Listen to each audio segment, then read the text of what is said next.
what we do now for somebody, we may not see the long-term impact that somewhere down the line, that was like one piece of the puzzle that led them to realize that God is loving or caring or whatever, and it may cause them to believe.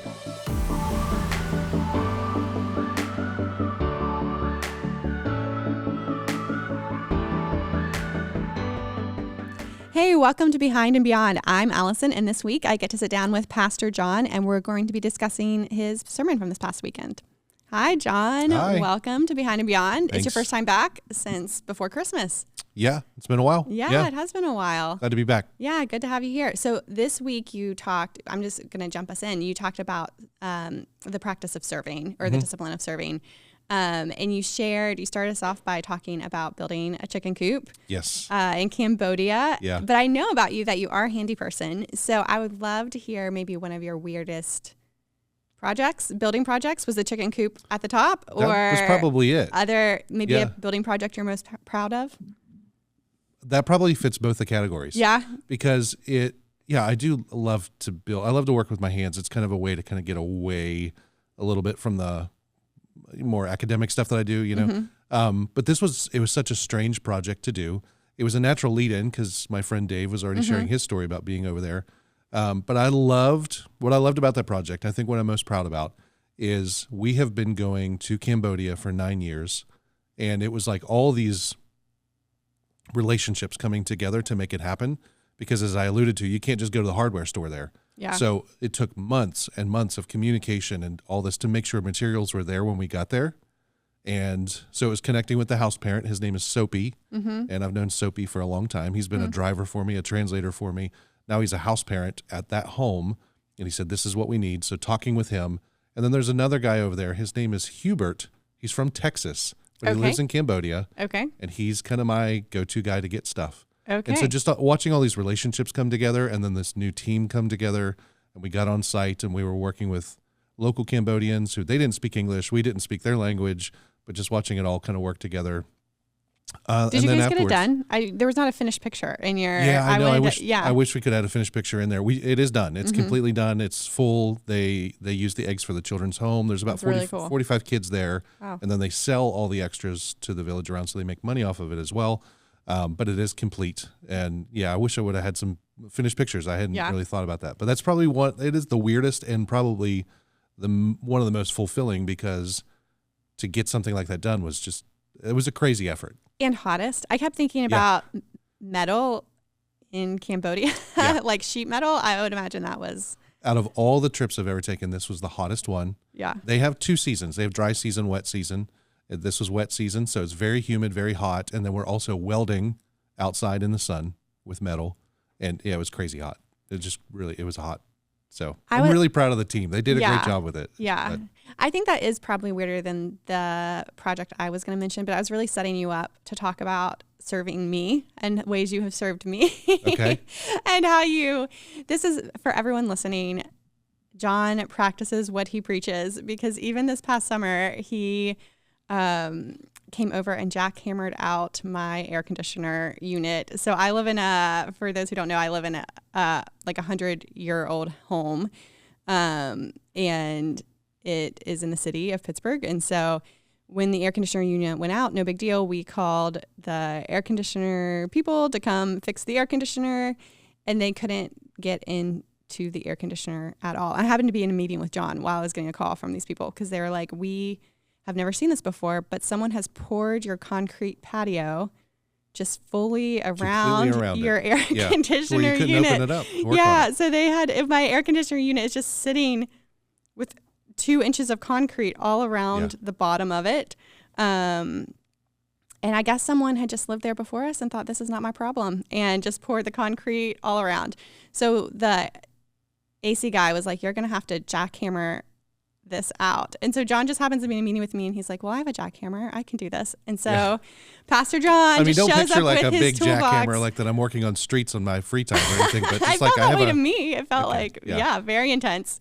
John shows up with his toolbox and jackhammered out our air conditioner. So saved the day and kept us alive this past summer with AC unit running. So John, that is something I do know about you. I feel like you are you do jump in to serve people. It was like an easy sermon to listen to from you, because I just know it's a way of life for you and a lifestyle that you are quick to serve other people in the offering a cup of water sort of stuff, and using all of the myriad of gifts that the Lord has given you, which are so random and differing, and you're using those to serve other people. So it was like a great sermon to get to listen to. I really appreciated it this week. It is kind of a passion point for me. I do like rolling up my sleeves and doing things. Yeah. And then pulling other people into it. Similar to like Dave's story that he shared this weekend. Yeah. Like I loved getting to watch that guy go on that trip, because we didn't get to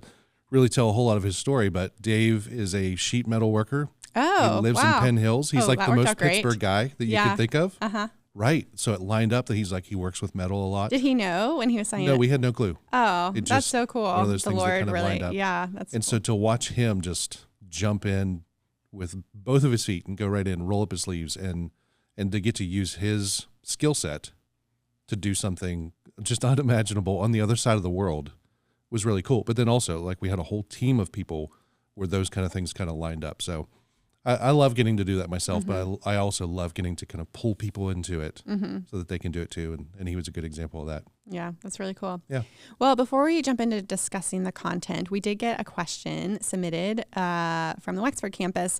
And we talked a little bit about this, but maybe it's a good way to kind of frame our conversation, because this was technically kind of a live weekend. So some campuses showed you on the screen, which like I'm at City, so that was true for us. Yeah. But then some campuses, the pastors preached live. And so the question was, I'm just going to read what they wrote here.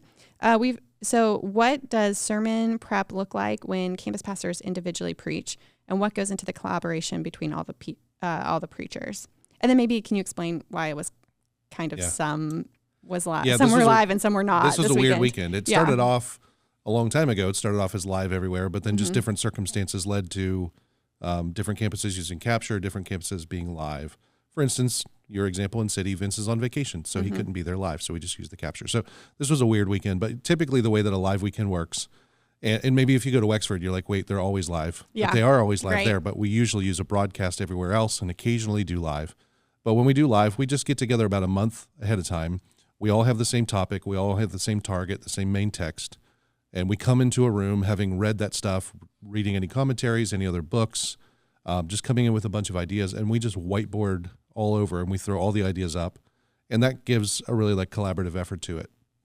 But then typically there's an owner who will then take that whiteboard session and kind of help develop it a little bit more. But it's a really big collaborative effort where we're sharing ideas back and forth for about a month. And then the week ahead of time, we kind of say, this is where we're all going.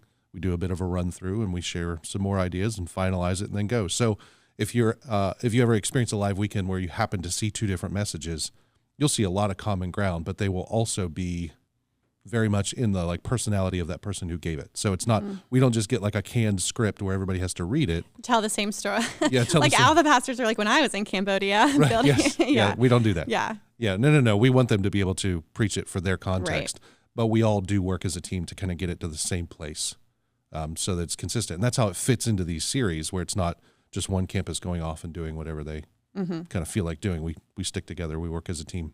Yeah. And then just for the Wexford campus, so whoever the teaching pastor is, kind of for all the campuses, would preach live on at their Saturday service. Yeah, so I preached Saturday, which is what then went out to the campuses who used the video. But then I was live in Dormont. Yes. And so Wexford's campus pastor, Ryan was there. Yeah. Yeah. It was confusing, like I said. A lot of moving parts, but it all we made it happen. Well, anything, as we can kind of jump in, anything that you want to discuss about service that you felt like didn't make the cutting room floor, we weren't able to kind of fit into the sermon, or some other ideas that have been percolating in your mind? I think a big one that I would have loved to have had some room and time to get into is the excuses we put in front of ourselves to not serve. And I don't know if we always do it really like intentionally, where we could have put our foot down and say, I don't want to serve, but what are some of the things that we unintentionally put in front of us? And I've thought about this a lot, and we obviously want to be a little sensitive to how I say it, but I think sometimes we over-spiritualize serving, and when there is a need that is expressed, we'll say something like, well, that's not my calling. I think that everybody feels like there needs to be this beam of light from heaven coming down, and they have to have this overwhelming sensation that I am called to work on the parking team, or I'm not, and sometimes it's just a matter of the church has a need. Like the bride of Christ has a need. It's been expressed. So step in and do it. It doesn't have to be for the rest of your life, but there's just a need. So I think that we over spiritualize things too much. And granted, now there's a lot of spiritual elements that go into serving in the right places and being wired in the right ways. But I've just watched that happen a lot of times over the years, where we'll have a need, for example, for somebody to serve at a kids' church check-in desk at the church. And somebody will say, I don't feel called to the kids' check-in desk. I think, like, nobody's called to the check-in desk. It's just like, there's a need, like, try it on for a little bit. Just go in and try it. And now there might be some people who are totally wired for the I will say, desk. Shout out to Heather Brown at the city campus. She is like, that is her gift shine there. I backed up a little bit because there's a few like specific names in my mind too, that's like their sweet spot. But also sometimes there's just a need. You step in and you do it. You see a need, you fill a need, right? That's just, you got to do that. So I think that's one, that we have a lot of things that we stand in our way. One of them is calling, just kind of over spiritualizing it. I think there's another one, and I don't even know how I kind of fit this in there, but I heard author John Acuff years ago. He was talking about people who are perfectionists, and he made a really interesting comparison that I had never thought of before, but this has stuck in my mind for all these years. He said, if you look at a perfectionist's car, it's always messy. If you look at a perfectionist's desk at work, it's always messy. And he said, because they're the kind of people that if they can't do it all the way, then they won't do it at all. And I think there's an gosh, I feel like I'm being called out right now. Well, so I think that there's an element. Funny. Yeah, there's an element of that where we think, like, if I can't do this great thing or do this thing in such a great way, then like I'm not going to even try because I'll fail. Wow. And so there's like an element of perfectionism that holds us back. Which I had somebody. That's convicting. Oh my gosh. I got to go clean my car today. Right. Well, listen. So I, again, preached live in Dormont. I had a good friend of mine, Angela, on the way out the door. She said that her and her husband were talking about like washing feet not too long ago in their Bible study. And she said the modern comparison of that is letting somebody clean your car. And I was like, yeah. Because I know for sure that there's a Chick-fil-A bag in the back seat of my car. Oh my gosh. Ew. Yeah. Oh. Cleaning my car would be, I wouldn't wish she was that like, on that's anybody. the modern version of washing feet is to wash somebody's car, like the inside of their car. Wow. I was like, that's kind of true. Yeah, right. I see that. So territory I didn't get into, Yes. I think that's it, is like, what are the excuses that we all wrestle with, like that we all put in front of us, probably not intentionally, but it's somewhere kind of in the back of our mind of like, why don't we do these things? We'll think calling, we'll think, I can't do it right. I can't do it perfect, so I don't do it at all. I think there's a lot of those things that we don't, that they prevent us from like really stepping in and trying something new. Yeah. And of course, sometimes there is calling and talent, and there is like a direction you feel like the Lord is definitely asking you to take. Yeah. But then sometimes you can do, sometimes it's like I just think about even, so my husband's gifting at this point is pretty tailored to kids in the city of Pittsburgh, and so he uses that gift to serve in a lot of ways within the city. But then also he's on the parking team at church, and he's going to church anyway. So it's not that hard for him to show up 20 minutes earlier and stand in some snow and help people have a good first experience at our church that we're going to be a part of anyway. So, but I think that it can be both. I think that piece of like trying some stuff on is also a big piece of it too. Yeah. You might not know really how you're wired to serve until you try it. Well, yeah, you're right. And to just continue to talk about my husband, like he just volunteered to serve with an inner city lamp, which is now called 1-to-1, but mentoring program that we partner with. And he just kind of felt like, oh, there's a need, I'll just go do this, which really cracked his world wide open, led him to education in the inner city, and has really moved his whole, used all his giftings. He switched fully from business into a totally different vocation because of it. And so you never really know what saying yes to something, what the Lord might do with that, I think. Yeah. Yeah, that's interesting to see kind of how that, you just have to try something. Like I'm sitting here thinking of the very first thing that I volunteered or I served in a church. I was a brand new Christian. I was dating my now wife, Allison, and she wanted to serve somewhere. And so she signed us up to work in the nursery. That was the first place that just like changing diapers. Yeah. That's not my calling. Yeah. Like, even though I've had 4 kids, that's not my calling. You could do it. But I tried it. Yeah. And then I realized that's not where I need to be. And I ended up shifting then into like more middle school ministry because they had a need there. And and that's like early on found that calling for like student ministry and caring for kids. So just trying some things. Yeah. Yeah. One of the first things I did was lead a small group. Well, my small group leader asked me to like take over just for one night. She was going to be out of town and she asked if I would lead the discussion. I didn't eat for like 2 days. I was like nauseous. I was so nervous. I thought, I cannot do this. I can't lead this discussion. Like, does she know what she has done? Putting me in charge of this. And then it's, 20 years later, I now do small groups vocationally. Yeah, it's all I do. Now you're that person. You're pushing other people into leadership in that way. Yeah. Okay. Well, I loved how you started. Kind of even at the beginning of your sermon, I was like, where is he going with the garden? Like, how are we getting to the garden and service? And I have been thinking a lot about that over the past few days because I loved how you kind of walked us through how we were designed to serve the world and serve others and work for the good of human flourishing. And that because of the fall, you even played that the language of went from formed to deformed. And so that was deformed. And we kind of went from service to survival is what I kept thinking about those lines. Yeah. So we've been designed for service. And yet when the fall happened, it all shifted towards survival. And so I've been thinking about that in my own life, like how do I overcome this drive towards just survival and kind of the self-preservation, self-comfort, even self-obsession that is just kind of a part of living in a fallen world, and reorient myself into being a person of service as my original design. Why do you think it's important for us to reorient ourselves, and kind of how do we get started in that? Yeah, I think it's important because the 3 I had were formed, deformed, transformed, because that's the pattern you kind of see in the scriptures.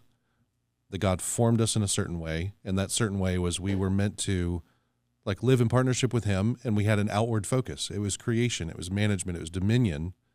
But then as soon as sin enters the story, you'll notice what Adam and Eve do, that all of a sudden they recognize themselves.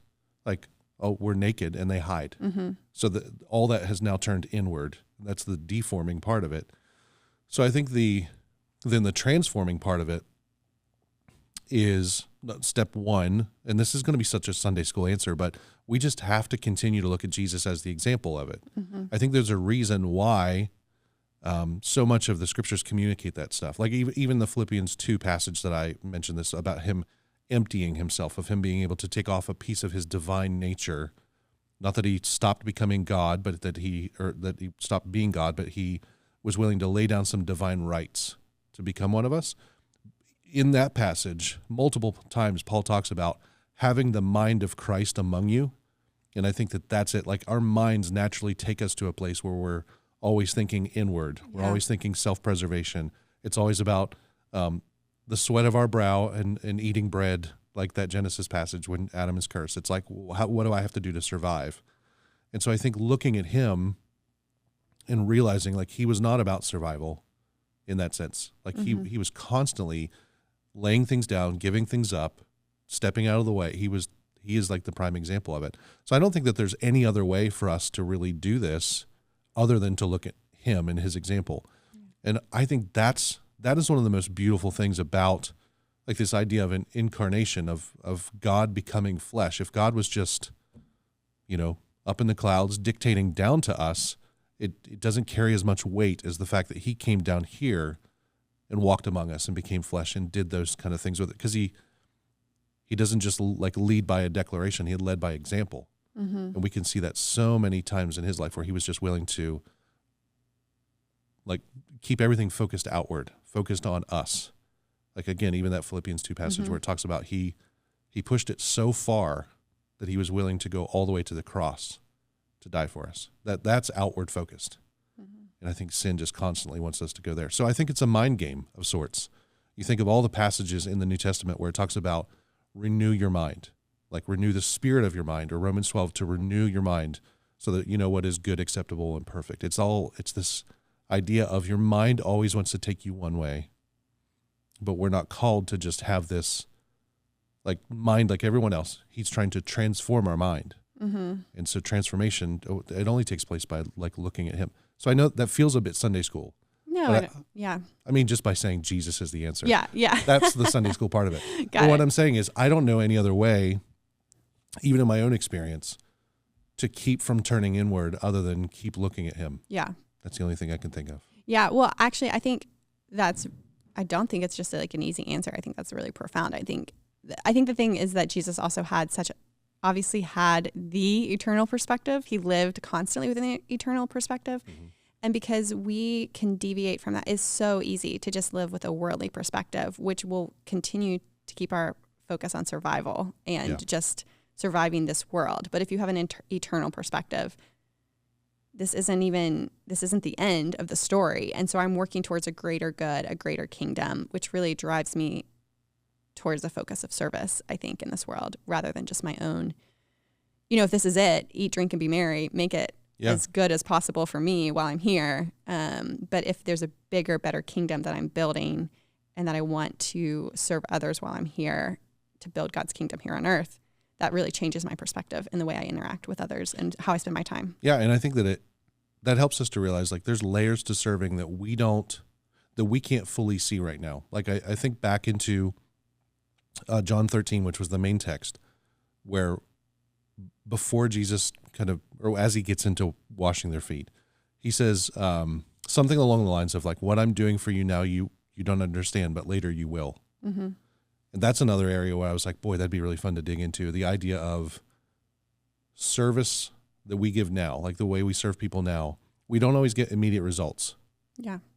And what we do now for somebody, we may not see the long-term impact that somewhere down the line that was like one piece of the puzzle that led them to realize that God is loving or caring or whatever, and it may cause them to believe. So the results are not on us. We're called to serve, but we don't always get these like immediate feedback loops of this is why you serve. This is why I pushed you to do this. Like if the Holy Spirit is pushing you to do something and you step in and you serve, you might not get the immediate, this is why I just did this. Yeah. There might just be this element of like, you don't understand it right now, but someday you will. I think that's a really interesting way to look at it. That's the eternal way to look at it, right? Because there's just things that if you have an eternal perspective and you're following Jesus here now, you get those little prompts to do the small things.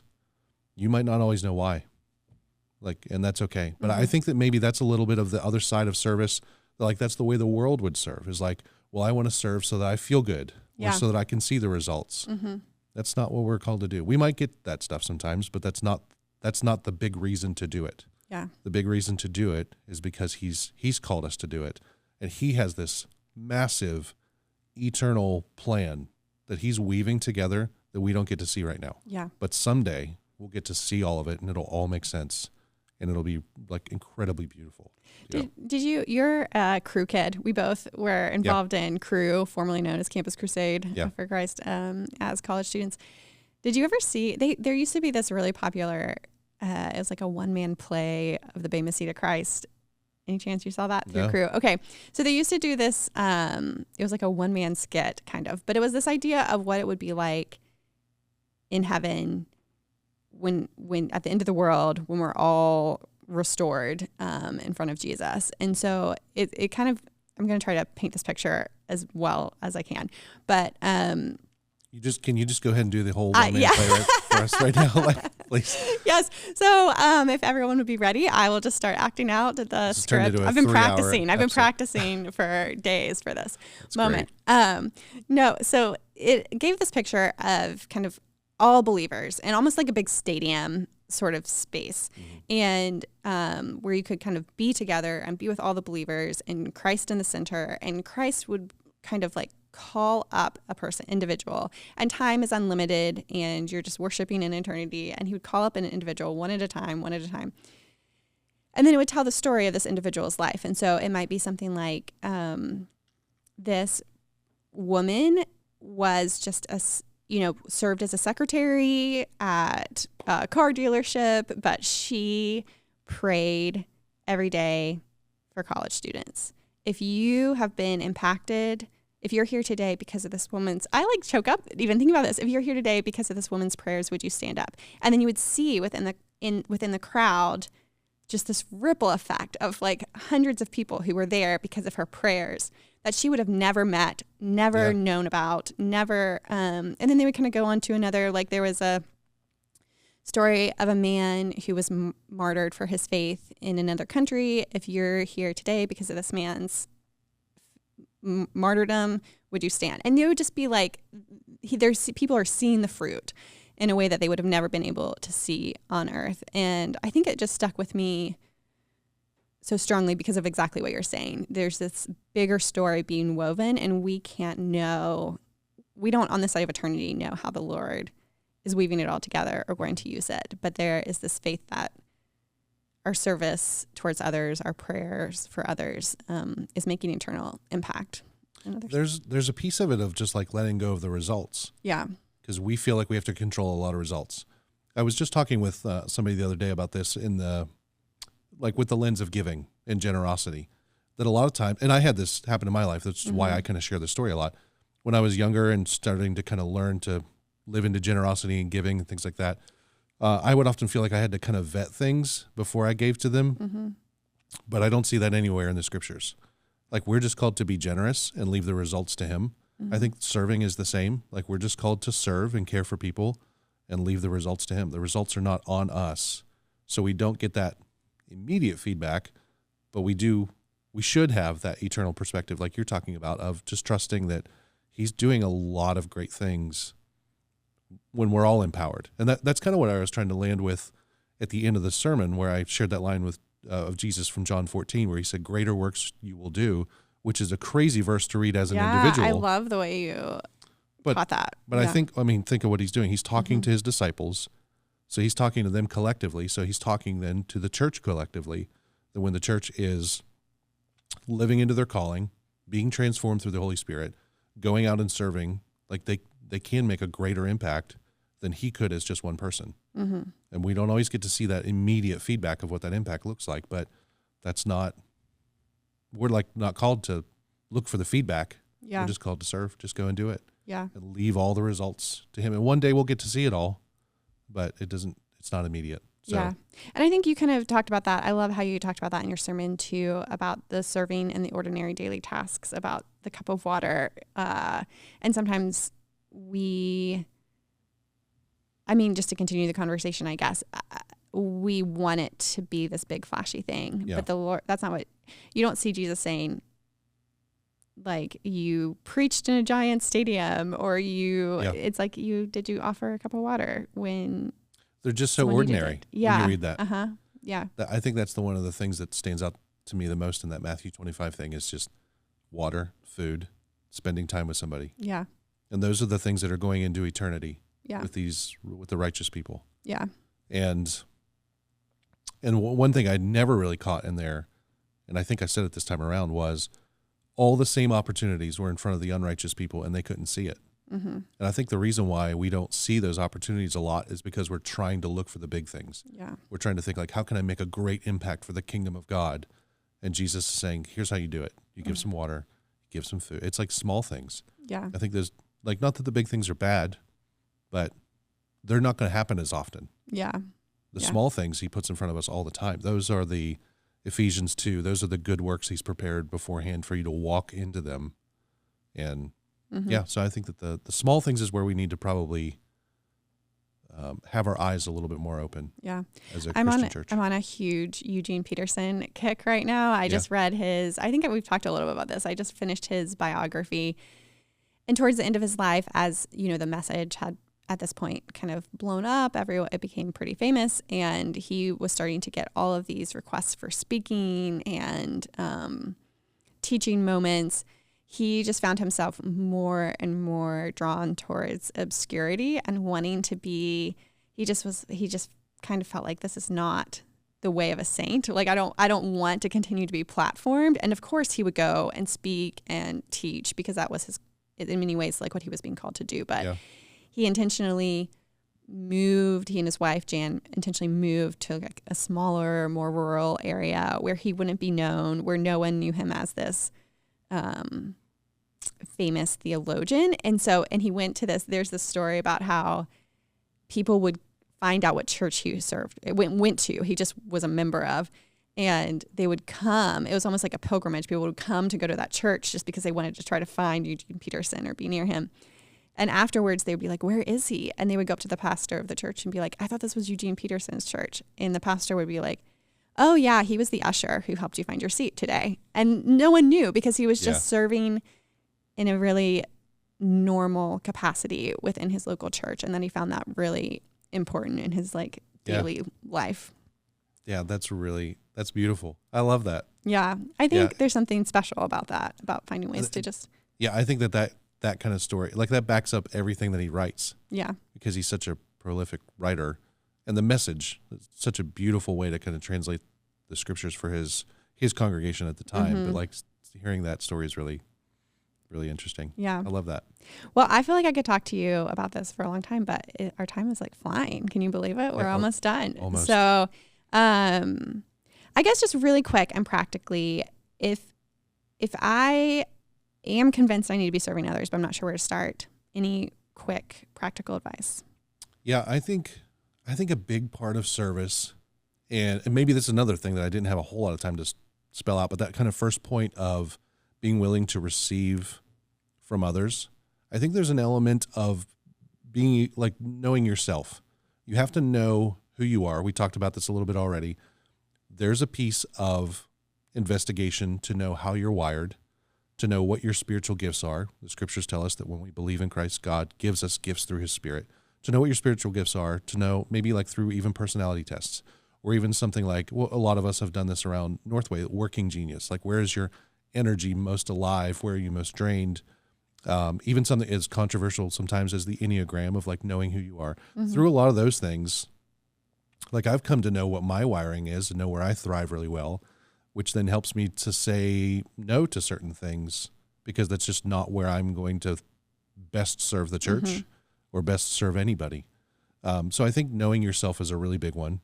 I think maybe we've already said this too, trying it on, just try something. I think a lot of us, because we don't know where we should serve, we just don't serve. And so just try something on for a little bit. Like if I were just to talk within the Northway context itself, no ministry is going to lock you in for life. Like we're going to work with you to kind of say, well, let's try it on for 3 months or 6 months or for the next year or whatever it may be. And maybe in trying that on, you'll find it. So I think that is a really big one as well, that just try some things on and then keep at it. I think you need to have kind of two pieces of serving. I think there needs to be a regular rhythm of serving, and then there needs to be those small opportunities that pop up. The jackhammering out an air conditioner sort of stuff. That's not a regular thing. In fact, I can say I've only done that once in my life. And I hope you never have to do that again. Exactly. But so like a regular rhythm of service, like Zach. So Zach is on your husband. He's on the parking team. That's a regular rhythm that he gets to do. But I'm sure he's always looking for opportunities in some of the other areas of life for something to pop up and for him to step into. So I think that's really important as well, to look for both a regular rhythm and opportunities to pop up. So I think that's the big thing. Know who you are, try stuff on, and kind of have these two avenues of serving. And that will get you really far if you're just trying it for the first time. Yeah.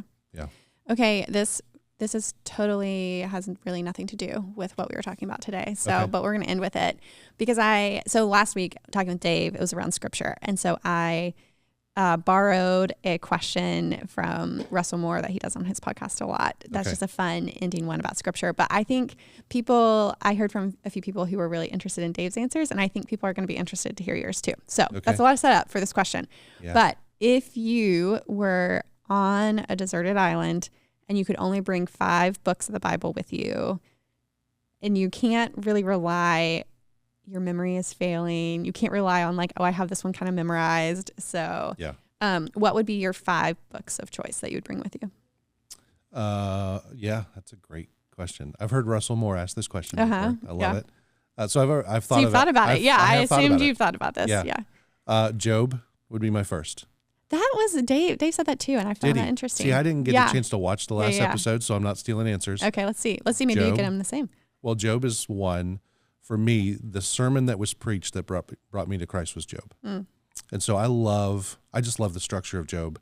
I love the nature of like suffering and not knowing, but God is still in control behind everything. Mm-hmm. Like that brings a lot of comfort to me. So I like Job because of what it has meant in my life. Another one is Genesis. I do feel like when I preach, and even this past weekend is one, when I preach, I tap back into that creation stuff so much because there's so much in it that talks about who we are as human beings. So I think Genesis, and I'd even narrow it down to like the first chapters of Genesis, I just would always want to have with me. So those would be really important for me. I also think Psalms, and that's cheating because that's like a lot of books put together. We call it one book. I think that's smart. Yeah. But that like gives you an expression, right? You're alone on a deserted island.